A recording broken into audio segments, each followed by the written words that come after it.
These are definitely not my usual colors, but let's see what we can turn out of it.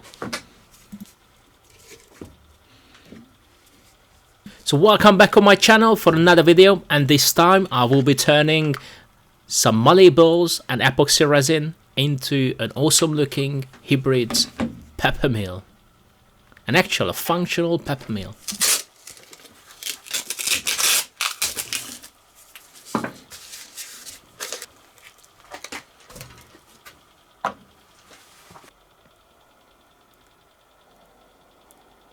First, part A can go into the mixing pots, and then part B, the hardener, can also add it into our mixture. And then just a gentle stir. We don't want to whisk it, we don't want to introduce more bubbles, so just gently mix part A and B together. And once we are ready, I will separate the container into two smaller sizes to give the two different colors.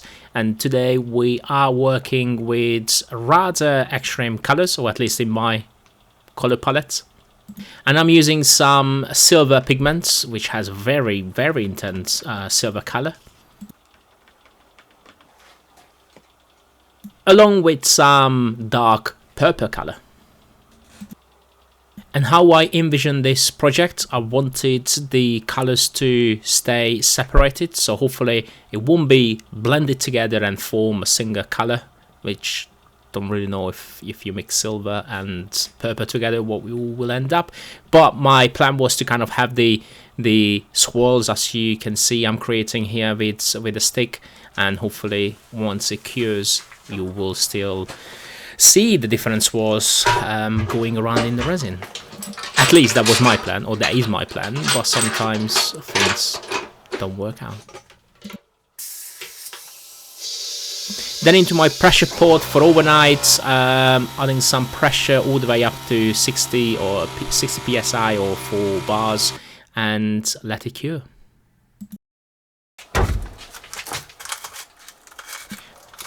The mold I'm using is a self-made silicone mold, and I have been using this for a few projects, and it's just incredible. Resin doesn't stick to it at all, and I can reuse it as many times as I wish.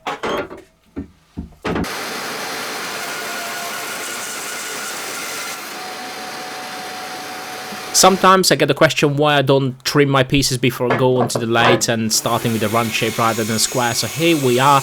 I made a little jig for cutting square blanks into, well, not circles, but definitely a better shapes to go on the lathe. And honestly, it worked well, but yeah, maybe I need to improve on this jig a little bit. It wasn't as safe as I wished it was. And then ready to glue our waste block and mount it on the lathe. And just a little sneak peek what we can expect.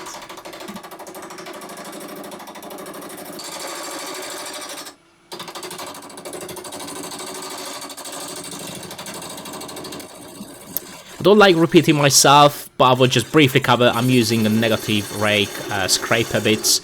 In previous videos I had a more intense look at what's the difference between negative rake and the normal traditional flat cutting edge. So I hope you haven't missed those videos. But here I'm marking out where the top end of the pepper mill will go, and separating from the main body.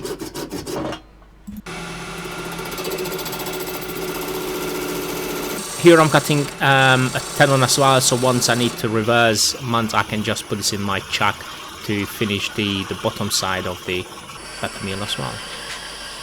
I'm following the plan from the manufacturer who provides the mechanism for the pepper mill, so I have to drill a number of different size holes in order to fit the mechanism into the blank once it's ready turned. And you will see once I'm gluing in the mechanism, you will see what the different size of holes will do.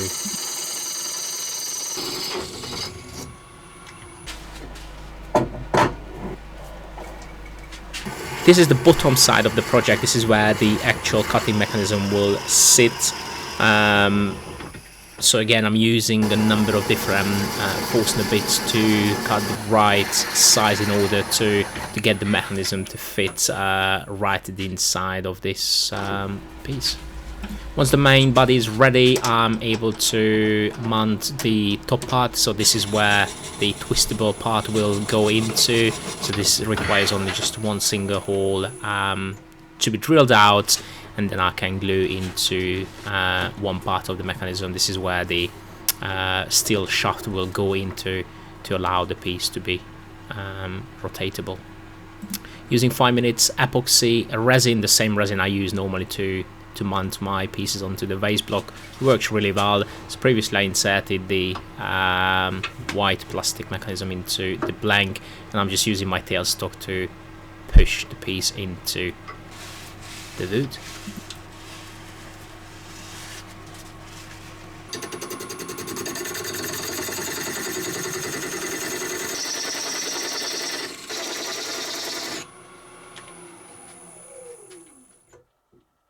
Checking in frequently to ensure we have a good tight fit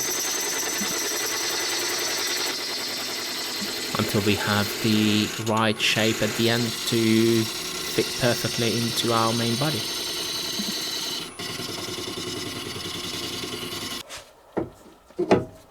Once we have the perfect size, I will put the main pepper mill body back on the lathe and finish the two pieces together. This will help where the top part meets the main body, it will have the perfect alignment.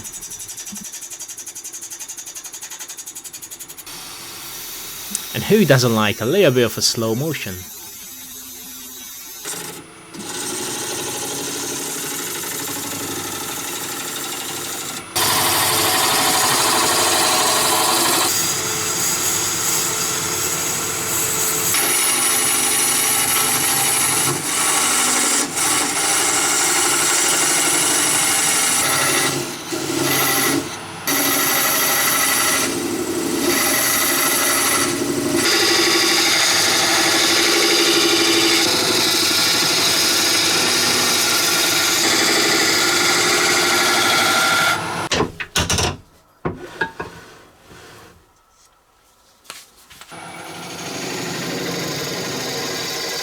Once I was happy with the actual shape of the top parts, I removed this from the lathe, and I have a little left over, but then with just some small amount of sanding it was easy to remove, and then we can move on to sanding the main piece. I didn't want to use a coating epoxy resin, so I sanded all the way till 3000 grits, starting with 120 grit sandpaper and working my way towards up to the thousands. When I reached 1000 grits, I switched over to my wet sanding to get a nice smooth finish.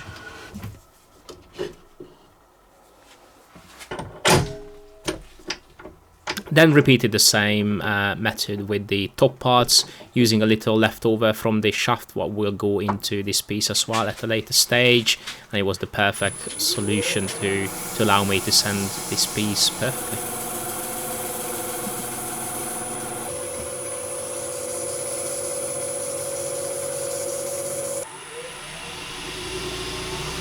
Once the dry and wet sanding was done, I was able to go over to buffing this piece. This is a 3-stage buffing wheel. This is a vital part to get the nice high gloss finish onto any project and get any little sanding marks which is still in the piece to get completely out of the resin. And here we are, the grinder mechanism going into the piece. I will use my lathe to force the piece into the main body. I will just halfway insert into the bottom of the mill, and then I will again just apply a little bit of a 5 minutes epoxy resin. It has a very tight fit anyway, but the resin it will just ensure this will never come out.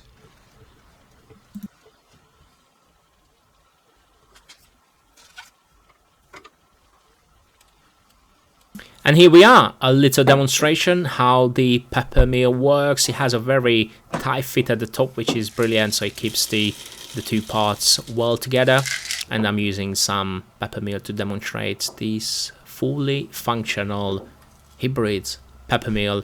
You have an adjustable twistable part at the bottom where you can either make it finer or coarser.